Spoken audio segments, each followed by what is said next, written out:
ఇంద్రుళ్ళ ఉన్నాడు అంటే ఏమిటి అర్థం? భీష్ముడితో చెప్తున్నది ఇంద్రసుతుడు అర్జునుడే. కొడుకుని తండ్రి కనిపెట్టినట్టే కనిపెట్టేస్తాడు గురువు. ఆ వాత్సల్యం అటువంటిది, ఆ ప్రేమ అటువంటిది. ఏమి గురువులండి, ఏమి దేశం, ఏమి గురు శిష్య సంపద, ఏమి వాత్సల్యం నిజంగా. వీని మది చొప్పది ఎట్లు ఎరుంగనయ్యడు. అసలు వీడి మనసు తీరి ఏమిటో ఎలా తెలుస్తుంది అన్నాడు. అనగానే భీష్ముడు ద్రోణుడు ఏది మాట్లాడుకుంటున్నా దుర్యోధనుడికి అనుమానమే. ఎందుకంటే ఇద్దరూ పెద్దవాళ్ళు, ఇద్దరూ ధర్మాత్మలు, వాళ్ళిద్దరూ మాట్లాడుకుంటే ఏదో ఉంటుంది. అందుకని వాడు చెవి పెట్టి వింటాడు, పక్కనే ఉన్నాడు. కానీ వాళ్ళ ధర్మజ్ఞత ఎక్కడుందంటే వీడెంతటి వాడు అని లెక్క పెట్టకుండా వాళ్ళిద్దరు మాట్లాడుకోవచ్చు. ఏం చేస్తాడండి భీష్మద్రోణులు దుర్యోధనుడు? ఏం చేయగలడు? వాళ్ళ ధైర్యం చూసుకుని యుద్ధానికి వెళ్తున్నాడు. వాళ్ళే తిరగబడితే అడవులకు పోవాలి వాడు. కానీ వాళ్ళ గొప్పతనం ఎక్కడుందో తెలుసా? అంత శక్తివంతులయ్యుండి ధర్మానికి కట్టుబడతారు. ఎంతైనా దుర్యోధనుడు రాజు కదా, ఎంత పిల్లవాడైనా, ఎంత భీష్ముడైనా తాను కూడా అటే తిరిగి చెట్టు పేరువాడే అని అలా మాట్లాడాడు అనుకోండి, ఏమిటి మాట్లాడుకుంటున్నారు అని అడిగితే అబద్ధాలు అనాలి. అందుకే ఇప్పుడు ద్రోణుడి వంక తిరిగి చెప్పలా, రాజు వంక తిరిగి జవాబు చెప్పాడు. అడిగాడు దుర్యోధనుడు? అడగల. అడగకపోయినా దుర్యోధనుడి వంక తిరిగి జవాబు చెప్తున్నాడు. ఎందుకని? దుర్యోధనుడికి చాలా గౌరవం ఇచ్చినట్టు మహారాజుతోనే మాట్లాడుతున్నాడు. వాడు అనుమానపడడానికి వీల్లేదు. కానీ జవాబు ఎవరికి వెళ్ళాలి? ద్రోణుడికి వెళ్ళాలి. వస్తున్నవాడు చెట్టు పేరు వాడే అన్నాడు అనుకోండి, చెట్టు పేరు వాడే పసిగట్లేని అమాయకుడు దుర్యోధనుడు, వచ్చేస్తున్నాడు అర్జునుడు అంటాడా? అండా. అర్థం ద్రోణుడు కావాలి. కానీ ఏ అర్థం కాకుండా దుర్యోధనుడికి ఉంటే ఏమిటది అని మళ్ళీ అడుగుతాడా? అడగడా? అందుకని దుర్యోధనుడికి అర్థం అవ్వాలి, దుర్యోధనుడికి ఒకలా అర్థం అవ్వాలి, ద్రోణుడికి ఒకలా అర్థం అవ్వాలి. కానీ పద్యం అదే కావాలి. అప్పటికప్పుడు మాట్లాడాడు, అది ఆయన గొప్పతనం. అమ్మో, ఏమి ప్రజ్ఞాశాలు రండి మహానుభావులు. ఆ ధర్మనిష్ట. అయ్యో పిల్లవాడు దెబ్బ తినకూడదు, ధర్మం వలన ప్రేమ. ఆయన అన్నాడు, తలపగ రిపులకు ఇమ్మగు కొలది గడచి వచ్చితిమి, అకుంఠిత మహాబలము నిరపదరియయ్యను, చిలింపవలదింక మనకు శత్రుల వలనన్. ఎంత గొప్ప మాట చెప్పాడంటే, దుర్యోధనుడి వంక తిరిగాడు కదూ, తలపగ రిపులకు ఇమ్మగు కొలది గడచి వచ్చితిమి. ఆయన అన్నాడు, శత్రువులకు అనుకూలమైనటువంటి చోటు దాటి వచ్చేసాం మనం అని దుర్యోధనుడితో అంటున్నాడు. శత్రువులకు అనుకూలమైనటువంటి చోటు దాటి వచ్చేసాం అన్న మాటకు అర్థం ఏమిటి? నిజంగా పాండవులు ఇక్కడ ఉండుంటే, నిజంగా సైన్యం ఏదైనా ఉండుంటే ఈ పాటికి వచ్చేయాలి, యుద్ధానికి బయట పడిపోవాలి. ఎందుకంటే పొలిమేరలకు వచ్చేసాం, గోవులన్నింటినీ తరలించేస్తున్నాం. ఎవరు వచ్చినట్టు కనపట్టల్లా, ఎవరో ఒకడు వస్తున్నాడు అంతే. కాబట్టి మనం శత్రువులకు అనుకూలమైన చోటు దాటేశాం. శత్రుపురంలో లేంగా పొలిమేరలకు వచ్చేసాంగా, అందుకని శత్రువులకు అనుకూలమైన చోటు దాటేశాం. అకుంఠిత మహాబలము నిరపదరియయ్యను. కానీ ఎవరో ఒక్కడొస్తున్నాడు, ఏదో ధైర్యంతో వస్తున్నాడు. ఎంత చిన్న నిప్పు నిరుసైనా నీళ్లు పోసేయవలసిందే. మన బాహుబలాన్ని చూపించి మట్టు పెట్టేద్దాం. కాబట్టి చిలింపవలదింక మనకు శత్రుల వలనన్. మనం శత్రువుల వలన భయపడవలసిన అవసరం మనకేం లేదు అని రాజు వంక తిరిగి చెప్పాడు దుర్యోధనుడి వంక. ద్రోణుడికి ఏమైనా అర్థం అవుతుంది అది అంటే, అదే సమయంలో ఇలా తిరిగాడు అది చెప్పి ద్రోణుడు అన్నాడు. అర్థమైంది. ఏమిటి అర్థం ద్రోణుడికి అంటే, తలపగ రిపులకు ఇమ్మకు కొలది గడిచి వచ్చితిమి, శత్రువులకు అనుకూలమైనటువంటి చోటు దాటాం. చోటు అంటే హద్దు. అజ్ఞాతవాస కాలం అయిపోయింది, దాటేశాం. దాటారు పాండవులు. అజ్ఞాతవాసం అరణ్యవాసం పూర్తి చేసేశారు. కాబట్టి ఇప్పుడు వాళ్ళు శత్రువులకు అనుకూలమైన కాలం అంటే ఈ కౌరవులకు అనుకూలమైన కాలం దాటిపోయింది. ఇంకా వాళ్ళు విజృంభిస్తారు. ద్రోణుడికి అర్థమవుతారు. అకుంఠిత మహాబలము నిరపదరియయ్యను. ఇప్పుడు గొప్ప భుజబలాన్ని చూపించవలసిన సమయం వచ్చింది. అజ్ఞాతవాసం అయిపోయింది కాబట్టి అర్జునుడే వస్తున్నాడు. బాహుబలాన్ని చూపించడానికి బయలుదేరి వచ్చేస్తున్నాడు. మీకేం అనుమానం లేదు ద్రోణాచార్య. చిలింపవలదింక మనకు శత్రుల వలనన్. పాండవులకు శత్రువులు కౌరవులు. ఇక వీళ్ళు వాళ్ళని ఏదో చేస్తారని మీరేం బెంగపెట్టుకోకల్లా. ఇక వాళ్ళు జూదానికి ఏం రారు, కురుక్షేత్రంలోనే కలుసుకుంటారు. ధర్మయుద్ధంలో వీళ్ళు మడిసిపోతారు, వాళ్ళకి పట్టాభిషేకం అయిపోతుంది. కాబట్టి ఈ శత్రువుల వలన మీరు బెంగపెట్టుకోవలసిన అవసరం లేదు. రాజుకు ఒకలా అర్థమైంది, ద్రోణుడికి ఒకలా అర్థమైంది. ఏకకాలంలో ధర్మం తప్పకుండా రాజుతో మాట్లాడాడు. ఇటు తిరిగేటప్పటికి ద్రోణుడికి అర్థమైంది. ద్రోణుడు ఏం చేయాలి? ద్రోణుడు అది విని ఓ అని ఊరుకోవాలి కదా. కానీ నిజానికి ఏం చేయాలి? సమయోచిత ప్రజ్ఞ అంటే భీష్ముడు బయటపడ్డా? బయటపడలేదుగా. బయటపడకుండా ఊరుకోవాలి. ఏదో లెక్క కట్టుకున్నాడు, కానీ అప్పటి వరకు లెక్కలో మాత్రం బయటికి చూస్తే, ఎందుకంటే అధిక మాసాలు వదిలేశారు వాళ్ళు, అవలేదు అజ్ఞాతవాసం, అయిపోయింది అజ్ఞాతవాసం నిజానికి. ఎందుకని? అధిక మాసాలు లెక్క పెట్టి చూస్తే అది భీష్ముడు ఒక్కడే లెక్క పెట్టాడు, మిగిలిన వాళ్ళు లెక్క పెట్టలే. అందుకని అవలేదనుకుంటున్నాడు దుర్యోధనుడు. కాబట్టి ఇప్పుడు ఈ మీమాంస రాకుండా కాసేపు ద్రోణుడు ఆగాలి కదా. ఆగలేదు. వస్తున్నవాడు పార్థుడే, మీరన్నట్టుగా చెట్టు పేరు వాడే వచ్చేస్తున్నాడు. అయిపోయింది అరణ్యవాసం అజ్ఞాతవాస సమయం, దాటిపోయారు వాళ్ళు. ఎలా అవుతుంది అని అడగలేదు. ఇంకా భీష్ముడు చెప్పాడంటే అందులో తిరిగే ఉంది. ఆనందం ఆపుకోలేకపోయాడు. ఇప్పుడు కూడా రహస్యంగా ఉండాలి కదా, కానీ ఉండలేదు. ఆనందం ఆపుకోలేక సింగంబాకటితో గుహాంతరమునం చెట్పాటుమయ్యుండి మాతంగ స్ఫూర్జిత యూధ దర్శన సముద్రక్రోధమై వచ్చునోజన్ కాంతార నివాస ఖిన్నమతి అస్మత్ సేనపై వీడవచ్చన్ కుంతీసుత మధ్యముండు సమరస్తేమాభిరమకృతి. ఎంత ఆనందపడిపోయాడు, ఎంత ఆనందమో, ఎంత గట్టిగా చెప్పేశాడు. అందరూ వింటుండగా చెప్పేశాడు. ఎలా? అవును అర్జునుడు వచ్చేస్తున్నాడు అనలేదు. ఆ ఆనందం పరవశం పొందేసి రెండు చేతులు ఎత్తేసి సింగం బాకటితో గుహాంతరమునం చెట్పాటుమయ్యుండి, అసలు ఆ గురువుల ఆనందం, వాళ్ళ ఆర్థత ఏమని చెప్పగలం? ఎంత సంతోషం వాళ్ళది. నిజంగా కళ్ళ ముందు పెద్ద మెరుపు మెరిసిందనుకోండి, కాసేపు కళ్ళు పనిచేయవు, అప్పుడు ఆలోచన రాదు. అసలు అర్జునుడు యుద్ధానికి వస్తున్నాడు అంటే కన్నులు పనిచేయకుండా చెయ్యగలిగినటువంటివి కొన్ని ఉంటాయి. ఆయన కిరీటపు కాంతి ఎలా ఉంటుంది, ఆ కాంతిలో అసలు అర్జున దర్శనమే అవ్వదు. ఎందుకంటే ఆయన తెల్లటివాడు. ఆ తెల్లటివాడి మీద ఆ పచ్చటి కాంతులు అలా కప్పేస్తాయి. ఆ పైన కపిధ్వజం, దాని కాంతులు ఆకాశాన్నంతటినీ కప్పుతాయి. ఆ పట్టుకున్నటువంటి గాంధీవపు వింటి నారిని టక్కారం చేస్తే అందులో ఉంచొచ్చేటటువంటి శబ్దము అంత గొప్పగా ఉంటుంది. ఇది చాలదన్నట్టు ఆ దేవదత్తాన్ని పూరించినప్పుడు వచ్చేటటువంటి శంఖధ్వని అంత గొప్పగా ఉంటుంది. శంఖాన్ని పూరించినప్పుడు వచ్చినటువంటి శబ్దము వినపడితే జయమునకు పిలుపు. శంఖారావం వినపడింది. శంఖం బాగా పూరించగలిగారనుకోండి, అపధ్వనులు లేకుండా శంఖాన్ని పూరిస్తే జయాన్ని పిలుస్తున్నారు అని గుర్తు. అందుకే మీరు యుద్ధాలు గురించి వివరించినటువంటి సందర్భాలు చదవండి. ఎవరెవరు ఏ శంఖాన్ని పూరించారో చెప్తారు. శంఖం లేకుండా వెళ్ళరు. శంఖాన్ని పూరించారు అంటే విజయానికి గుర్తు. ఏ ఇంట శంఖనాదం వినపడుతుందో ఆ ఇంట విజయ పరంపర ఉంటుంది అని. ఒక్కొక్క శబ్దానికి ఒక్కొక్క లక్షణం ఉంటుంది. శంఖాన్ని పూరిస్తే దేవతలకి పిలుపు, జయమునకు పిలుపు. శంఖాన్ని పూరిస్తే ఘంటానాదం చేస్తే దేవతలకి పిలుపు. కంచం మీద మామిడి మండతో కానీ లేదా ఏదైనా ఓ గరిట పట్టుకుని కానీ చప్పుడు చేస్తే పితృదేవతలకి పిలుపు. అందుకే వివాహాది క్రతువులలో నాందీశ్వరార్థమని చేస్తారు. చేసినప్పుడు కంచం మీద కొడతారు, అయితే పితృదేవతలకి పిలుపు. కాబట్టి ఒక్కొక్క శబ్దము చేత ఒక్కొక్కటి ప్రతిస్పందిస్తుంది. అందుకే మంగళకరమైనటువంటి శబ్దములు ఉండేటట్టుగా చూసుకుంటూ ఉంటారు ప్రయత్నపూర్వకంగా.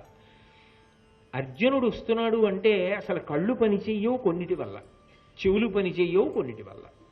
ఇక కళ్ళు చెవులు పని చేయకపోతే చేష్టలు ఉడిగిపోయి అలా ఉండిపోతారు.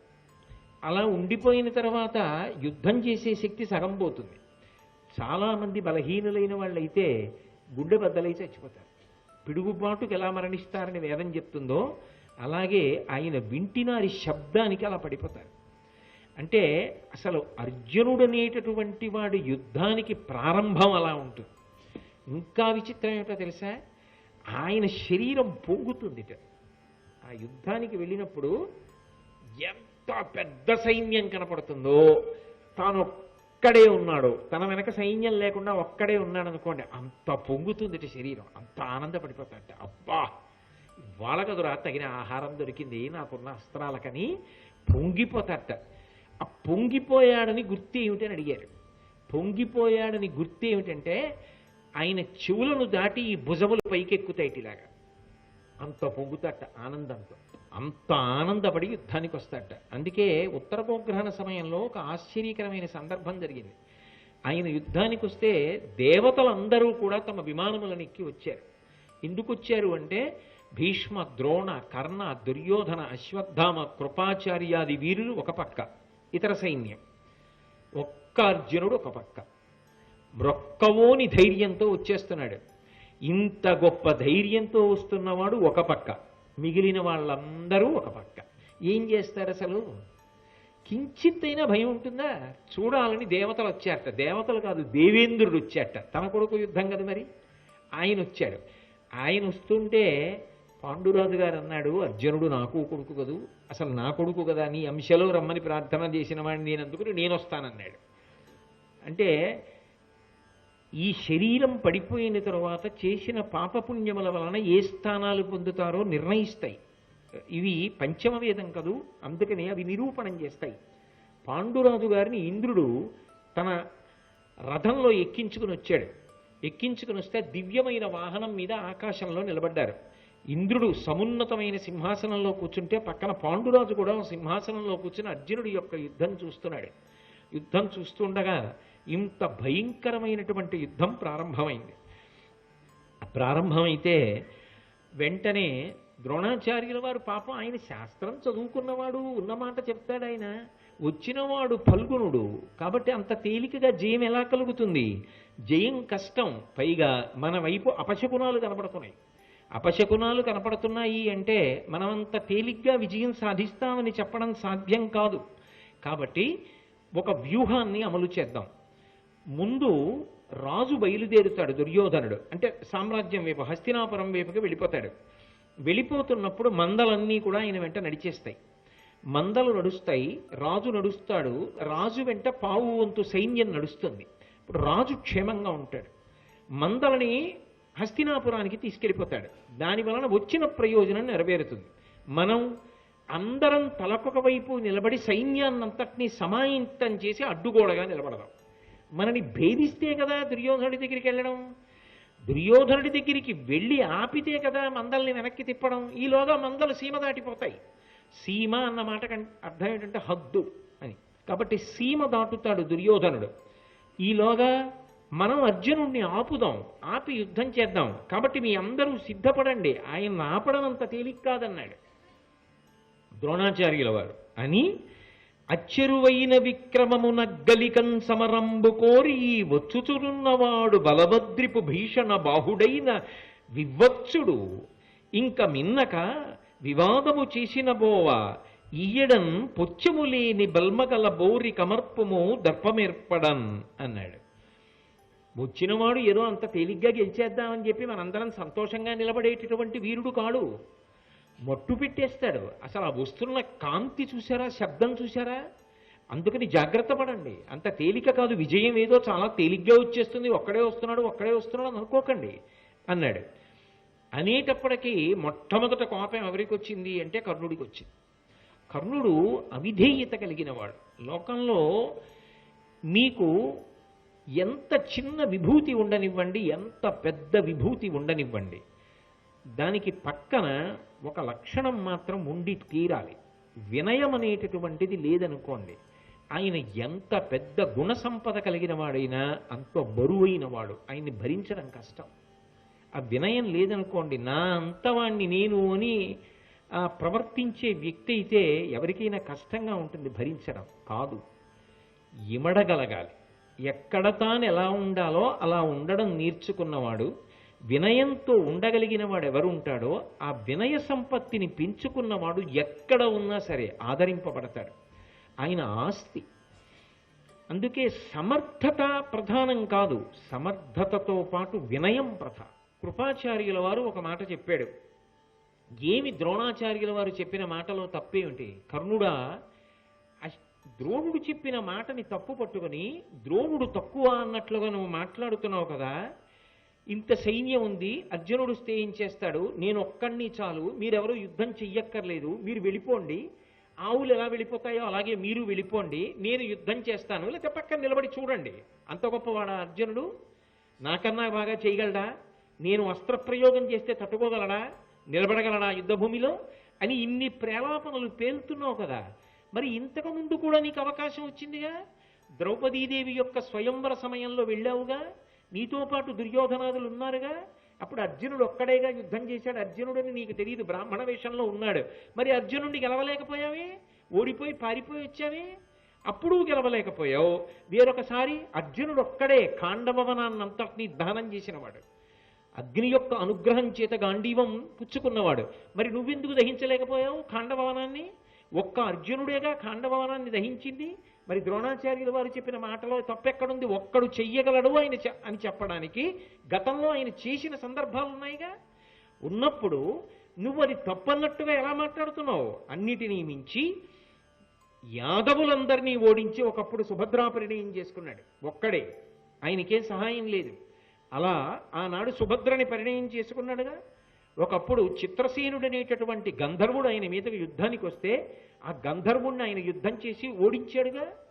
ఓడించి తన యొక్క ప్రఖ్యాతిని చాటుకున్నాడుగా. కాలకేయులు అనేటటువంటి పెద్ద సమూహాన్నంతటినీ అర్జునుడు ఒక్కడేగా ఓడించాడు. నువ్వు కాదుగా వెళ్ళింది. ఘోషయాత్రకి దుర్యోధనుడితో పాటు నువ్వు కూడా వచ్చావు. నువ్వు కూడా వచ్చినప్పుడు యథార్థానికి ఒక గంధర్వుడు మిమ్మల్ని అందరినీ బంధీకృతుల్ని చేస్తే ధర్మరాజు గారి ఆజ్ఞ మీద మిమ్మల్ని విడిపించిన వాడెవరు? అర్జునుడేగా. మరి అప్పుడు అర్జునుడు ఓడించాడు తప్ప నువ్వు ఓడించి రాజుని రక్షించలేకపోయావుగా. మరి ఇవాళ పెద్ద డాంబికంగా అర్జునుడు ఒక్కడు వస్తే ఏం చేయగలడు? ద్రోణుడు పక్షపాతి ఏం మాట్లాడుతున్నాడంటావే. మరి అన్ని సందర్భాలు అన్ని అవకాశాలు నీకు వచ్చాయి, అప్పుడు ప్రయోగించలేకపోయావే అస్త్రాలు, అప్పుడు నిగ్రహించలేకపోయావే అర్జునుణ్ణి. ఇప్పుడు మాత్రం ద్రోణాచార్యుడు చెప్తే తప్పన్నట్టు మాట్లాడతావే. ఆయన చెప్పిన దాంట్లో దోషం ఎక్కడుంది? సైన్యం సిద్ధంగా ఉండాలని చెప్పడం తప్ప ఏమి నీ నోటికి వచ్చినట్టు మాట్లాడుతున్నావు? వదడి మాట్లాడకూడదు. నువ్వు ఎప్పుడు మాట్లాడినా డంబంగానే మాట్లాడతావు. ఇటువంటి డంబపు పలుకులు మంచివి కావు. ఆవుల మంద వెంట మేము వెళ్ళిపోతే నువ్వు యుద్ధం చేస్తావా? అంత చేతకాని వాళ్ళమా అని కృపాచార్యుడు ప్రశ్న చేశాడు. ఇప్పుడు ఏమైపోయింది అంటే యుద్ధభూమిలో ద్రోణుడు, అశ్వత్థామ, కృపాచార్యుడు ఒక పక్కకి వెళ్ళిపోయారు. భీష్ముడు తటస్థుడైపోయాడు. దుర్యోధనుడు, కర్ణుడు ఒక పక్కకి అయిపోయారు. ఇప్పుడు ఏమైంది? యుద్ధానికి వెళ్ళిన వాళ్ళు ఇంతమంది మహావీరులు వాళ్ళు దెబ్బలాడుకునే స్థితి వచ్చింది. ఎవరి మీద? గురువు గారి మీద, గురుపుత్రుడి మీద, అంతకుముందు పాఠాలు నేర్పిన విదురుడి మీద. ఇది వాళ్ళ ప్రయోజకత్వం. వినయం అన్నది లేకుండా, సమయం సందర్భం లేకుండా ఎప్పుడు తన గొప్ప తప్ప ఇంకొక విషయం అక్కర్లేని వాడితో ప్రమాదం.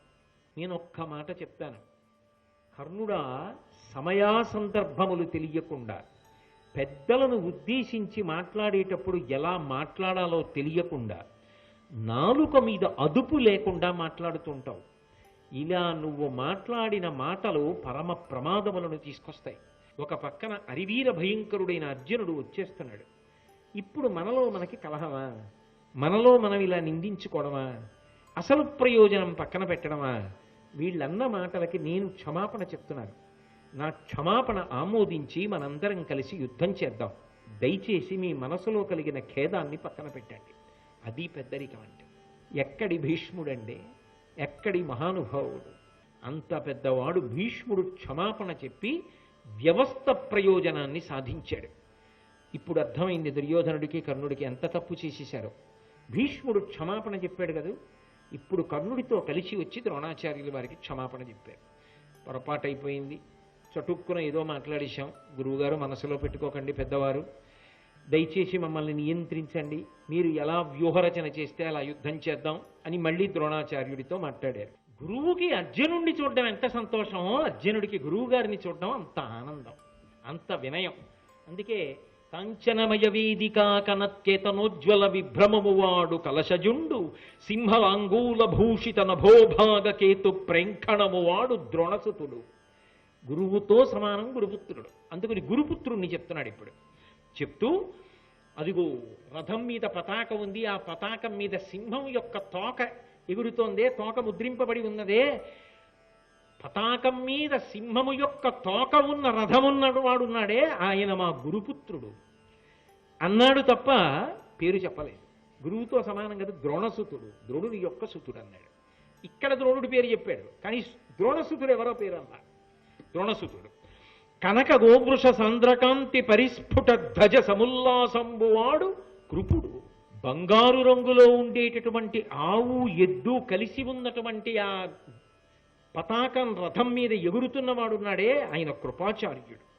లలితకంబు ప్రభాకలిత పతాకా విహారంబువాడు రాధాత్మజుండు. అదిగో ఆ లలితమైనటువంటి అందమైనటువంటి కాంతి కలిగినటువంటి శంఖం ఒకటి పతాకం మీద గుర్తుగా కలిగిన వాడున్నాడే ఆయనే కర్ణుడు. రాధాత్మజుండు మణిమయోరగ రుచిజాల మహితమైన పడగవాడు కురుక్షితిపతి.